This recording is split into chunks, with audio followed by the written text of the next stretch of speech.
అలాగే లోపల మా సత్తెనపల్లి నియోజకవర్గానికి సంబంధించినటువంటి రాజశేఖర్ రెడ్డి అనే సోషల్ మీడియాకి చెందినటువంటి కుర్రాడిని కూడా అతన్ని కూడా మేము పరామర్శించడం జరిగింది.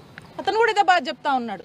ఎక్కడెక్కడి నుంచో కేసులు పెడుతున్నారు, ఎక్కడెక్కడి నుంచో ఏవో సెక్షన్లు అంటున్నారు, అసలు కనీసం నాకు సంబంధం లేని వాటిలో కూడా నన్ను లాగుతున్నారు ఏంటని చెప్పి అబ్బాయి చెప్తా ఉన్నాడు. ఏమవుతుందండి అసలు? ఈరోజు ప్రశ్నించే గొంతే ఉండొద్దు, ఈ ప్రశ్నించే గొంతులో గొంతు నొక్కేయాలి.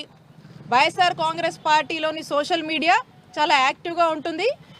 ఈ ప్రభుత్వము ఏవైతే మోసపు హామీలు ఇచ్చి సూపర్ 6 అని అవని ఇవని చెప్పి మరి ఏ విధంగా అధికారంలోకి వచ్చారో, వాళ్ళు అధికారంలోకి వచ్చిన దగ్గర నుంచి కూడా వాళ్ళు మాట్లాడినటువంటి మాటలు, వాళ్ళు చెప్పినటువంటి మేనిఫెస్టో, వాళ్ళు చెప్పినటువంటి సూపర్ 6ల మీద ఏమాత్రం కూడా దృష్టి పెట్టలేదు.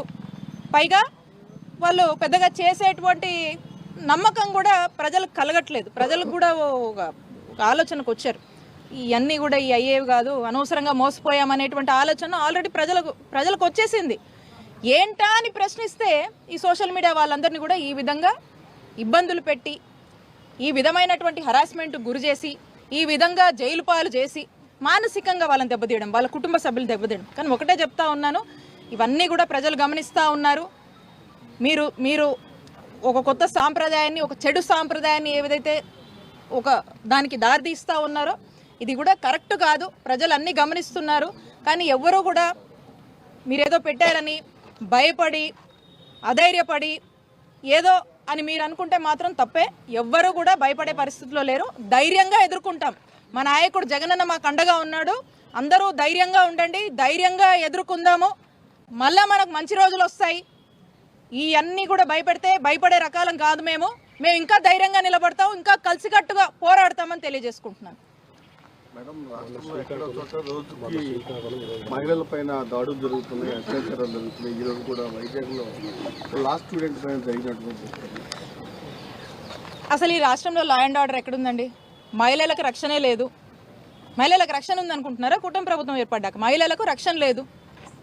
ఎందుకు లేదంటున్నానంటే, అసలు ఈ రోజున పోలీసులే కావచ్చు, ఇక్కడ లా అండ్ ఆర్డర్ ఏ విధంగా ఉండాలనేటువంటి దాన్ని గురించి ఆలోచిస్తే ఉంటుంది, ఏమైనా పట్టించుకుంటూ ఉంటుంది. ఏం పట్టించుకోవట్లేదు. వాళ్ళ ఆలోచన ఎంతసేపు ఏముందండి?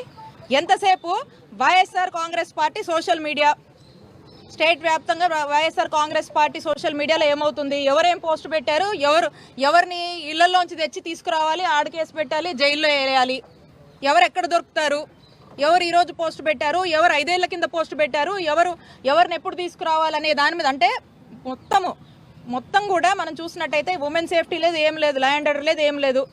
YSR Congress party social media చుట్టూ తిరుగుతుంది. కాబట్టి దీని మీద ఉన్న ఇంట్రెస్ట్ దీని మీద లేదు. అవతల మీరు చెప్తున్నటువంటి వైజాగ్ అమ్మాయిని లా చదువుతుంది ఆ అమ్మాయి మీద అత్యాచారం చేస్తే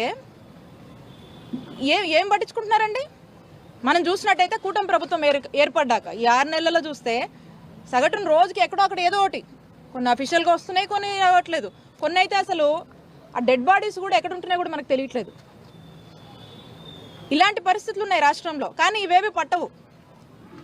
ఎందుకు అంటే YSR Congress party social media వాళ్ళని ఇబ్బంది పెట్టాలి, ఈ టార్గెట్ మీద నడుస్తుంది. కాబట్టి ఫోకస్ అంతా దీని మీద ఉంది.